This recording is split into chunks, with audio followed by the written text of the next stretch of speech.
નમસ્કાર મિત્રો, પર્દાફાશમાં ફરી એકવાર સૌનું સ્વાગત છે અને હું છું ભૂપેન્દ્રસિંહ રાઓલ.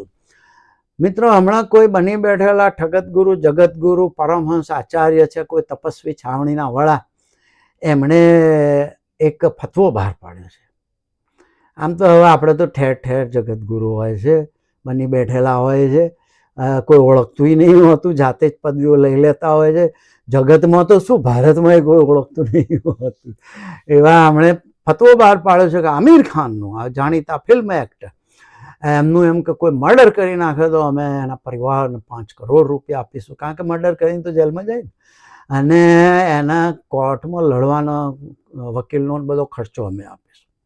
એટલે ભાઈ, તમે જ કરી નાખો ને 5 કરોડ બચી જશે, પણ પારકા છોકરા વધેરાવા છે, જાતે કશું કરવું નહીં, તો 5 કરોડ લાવશે ક્યાંથી? એટલે મારા આગળ કહેવું નથી, કારણ કે હમણાં ચોરીનું બહુ ચાલે છે. હવે આમિર ખાન માટે આવો ફતવો બહાર પાડવાનું કારણ એ કે એમણે એમ કે આમિર ખાન હિન્દુ સ્ત્રીઓને ફસાવે છે, અને હમણાં પાછી ગૌરી સ્પ્રેટ જોડે લગ્ન કર્યા, હિન્દુ સ્ત્રી જોડે, એને લવ જેહાદ કરે છે, એટલે આ હિન્દુ ધર્મ માટે ખતરો થઈ ગયો છે, એટલે એનું મર્ડર કરી નાખો, આવો આદેશ બહાર પાડે. હવે હું તમને કહું કે આમિર ખાન કોઈ કાનૂનનો ભંગ કરતો નથી, અને એ લવ જેહાદનો કોઈ કેસ જ નથી. આમિર ખાને પહેલા લગ્ન રીના દત્તા જોડે કર્યા, એ પણ સંમતિથી કર્યા છે, અને પછી ડિવોર્સ પણ સહમતિથી લીધા છે. બીજા લગ્ન કિરણ રાવ જોડે કર્યા, એને જોડે પણ અને સહમતિથી લગ્ન કર્યા છે, ને ડિવોર્સ લીધા, સહમતિથી ડિવોર્સ લીધા. તમારા પેટમાં શું દુખ્યું ભાઈ? તમને તો એકેય લગ્નના ફાંફા હોય એટલે તો બાવા બન્યા હોય. હવે પેલો 3 વાર લગ્ન કરી જાય, એની દાજ આવતી હશે તમને. હવે આમિર ખાન એક તો મુસ્લિમ લો કે શરિયા લો મુજબ તો લગ્ન નહીં કરતો, ને તો એને કરવા હોય તો એ તો જન્મે મુસ્લિમ છે, એને એ રીતે એક પત્ની હોય તો એ 3-4 લગ્નની છૂટ હોય છે, તો કરવા હોય તો કરી શકે, પણ એ નહીં કરતો. કાનૂનનું ને બંધારણનું માન રાખે છે. એક તો લગ્ન જ મુસ્લિમની રીતે કરતો નથી, કોર્ટ મેરેજ કરે છે ને, અને ડિવોર્સ કાયદેસર લઈને પછી જ બીજા લગ્ન કરે, એટલે એ તો કાનૂનનો ભંગ તો કરતો નથી, અને સહમતિથી જ બધું થાય છે, બરોબર. હવે એને 3જા લગ્ન કર્યા ગૌરી સ્પ્રેટ, અને એ 47 વર્ષની બે છે, તો એ કઈ નાની કીકડી તો છે ને કે એને ફસાઈને લાલચ આપી લવ જેહાદ કરી હોય. આવડી મોટી બહેને તો ફસાઈ ના શકો, અને એ ભાઈ કે જેવી તેવી તો એ છે નહીં, એ તો બિઝનેસ વુમન છે, સલૂન અને ફેશનના ધંધામાં પડેલી છે, ભણેલી ગણેલી છે, એ કઈ આવી રીતે લવ જેહાદમાં તો ફસાય નહીં. પાછી એ પોતે પરણેલી છે, પરણેલી સ્ત્રી હોય એને કઈ રીતે લવ જેહાદમાં ફસાવ? અને એને એક બાળક પણ છે 8-9-10 વર્ષનું, ક્વીન નામનું, તો ક્યાં, અને પોતે અંદર ભેગો હોય છે, અને આ લગ્ન એને કોર્ટ મેરેજ કર્યા છે, એટલે એ કાયદેસર લગ્ન કરે છે, કાયદેસર ડિવોર્સ લે છે, મુસ્લિમ લોનો ઉપયોગ નહીં કરતું.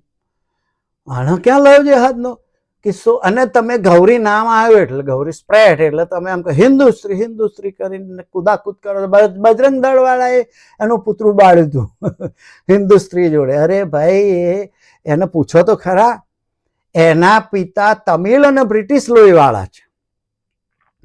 એના પિતા જે તમે કહેવાતા શુદ્ધ ભારતીય ગણતા હોય તો એ કહેવાતા હોય, એના પિતા જ કહેવાતા શુદ્ધ ભારતીય નથી, એ તમિલ ને બ્રિટિશ વારસો ધરાવે છે. અને એની માતા રીટા સ્પ્રેટ, એના પિતા રોબર્ટ સ્પ્રેટ, અને એની માતા રીટા સ્પ્રેટ પણ પંજાબી ના આયરિશ લોહી ધરાવે છે, એટલે એમના તો મા બાપ એ પ્યોર તમે કહો તો ભારતીય લોહી નહીં ધરાવે.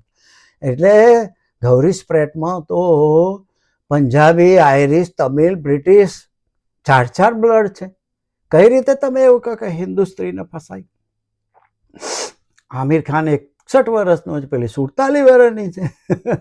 આમિર ખાન કોઈ કાનૂનનો ભંગ કરતો નથી, બધું, અને એ બધા લગ્નમાં એની પત્નીઓ હાજર હોય છે, એની જૂની પત્ની હાજર હતી, 2 પત્નીઓ હાજર હતી, બંને પત્નીઓના સંતાનો એ હાજર હતા. તમને દાજ શેની આવે છે? તમને મરચા હેના લાગે છે? બધું સહમતિથી થાય છે, તો તમારે વાંધો શું છે? ખાલી સસ્તી પ્રસિદ્ધિ મેળવવા? અને મારું એક જ કહેવું છે કે સનાતનની હિન્દુ ધર્મની દુહાઈઓ આપો છો તમે અને એનું મર્ડર કરવાની, તો આ મર્ડર કરવાની આદેશ તમે કઈ રીતે આપી શકો? આ તો ખરેખર પોલીસે પગલાં લેવા જોઈએ. કેન્દ્ર સરકારે જ આવા સાધુઓ ઉપર પગલાં લેવા જોઈએ અને પોલીસે આનો તો નોંધ લેવી જોઈએ. પોલીસ જાતે ફરિયાદી બની શકે કે ભાઈ તને આવો હક નથી આવા આદેશ આપવાનો, કે ભાઈ તું કોઈનું મર્ડર કરી નાખો નાગરિકનું. તો કોર્ટે શું મોટો લેવો જોઈએ કે ભાઈ આવી રીતે ના થાય, આને પકડો પૂરો જેલમાં, આવી રીતે આદેશ ના અપાય. અને મારું એ કહેવું કે એક તો એ કાનૂનનો ભંગ તો કરતો નથી મુસ્લિમ લોનો ઉપયોગ કરતો. ઘણા મોટા માથાઓએ ફિલ્મ જગતના લોકોએ બીજા લગ્ન કરવા, બીજી જૂની વાઇફને ડિવોર્સ નહીં આપવા, ખાનગીમાં મુસ્લિમ ધર્મ અંગીકાર કરીને લગ્ન કરેલા, ત્યાં તો બોલાતું નથી.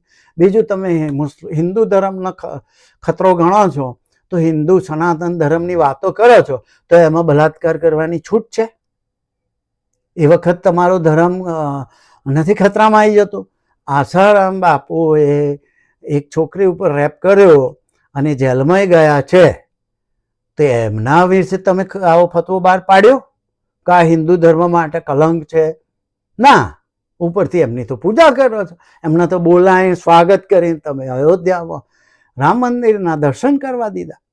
રામ રહીમ એ તો મર્ડરમાંય ફસાયો છે અને રેપમાંય ફસાયો છે, તો ત્યાં તમને હિન્દુ ધર્મનો ખતરો નથી લાગતો? એવા તો કેટલાય સાધુઓ છે, એ વખત તો તમને હિન્દુ ધર્મનો ખતરો લાગતો નહીં, એમના માટે તો ફતવા બહાર પાડતા નહીં. તો સનાતન ધર્મમાં રેપ કરવાની છૂટી છે, મર્ડર કરવાની છૂટી છે. આમ તો મર્ડર કરવાની છૂટી એટલે જ તમે મર્ડરનો ફતવો બહાર પાડ્યો ને. એટલે મિત્રો, આવા બની બેઠેલા જગતગુરુ સસ્તી પ્રસિદ્ધિ મેળવવા નાટક કરતા હોય છે. અમને ખબર છે કશું વળવાનું છે નહીં, પરંતુ લોકશાહી માટે આ લોકો ખતરારૂપ છે. હિન્દુ ધર્મ અને સનાતન ધર્મ માટે પણ આ લોકો ખતરારૂપ છે. એમણે આખી સનાતન ધર્મની વ્યાખ્યા જ બદલી નાખી. વસુદેવ કુટુંબકમની વ્યાખ્યામાં એમણે કઈથી કઈ લઈ જાય છે આ લોકો તો ટેરરિસ્ટ બનવા જઈ રહ્યા છે. કોઈ મુસ્લિમ મોલ્લાજીએ પણ વિરોધ કર્યો છે, બજરંગ દળે બી પૂતરું બાળ્યું હતું. મુસ્લિમ મોલ્લાજીએ આનો વિરોધ કર્યો છે, પણ આવા મર્ડરના ને એવા ફતવા બહાર નહીં પાડ્યા. પણ એમ કે ગેર મુસ્લિમ સ્ત્રી જોડે લગ્ન કર્યા, આમિર ખાન મુસ્લિમ છે અને એણે ગેર મુસ્લિમ સ્ત્રી જોડે લગ્ન કર્યા તો એ પાપ કહેવાય, આ ટાઈપનું એમણે બોલ્યા છે, પણ કંઈ આદેશ બહાર પાડ્યા નહીં.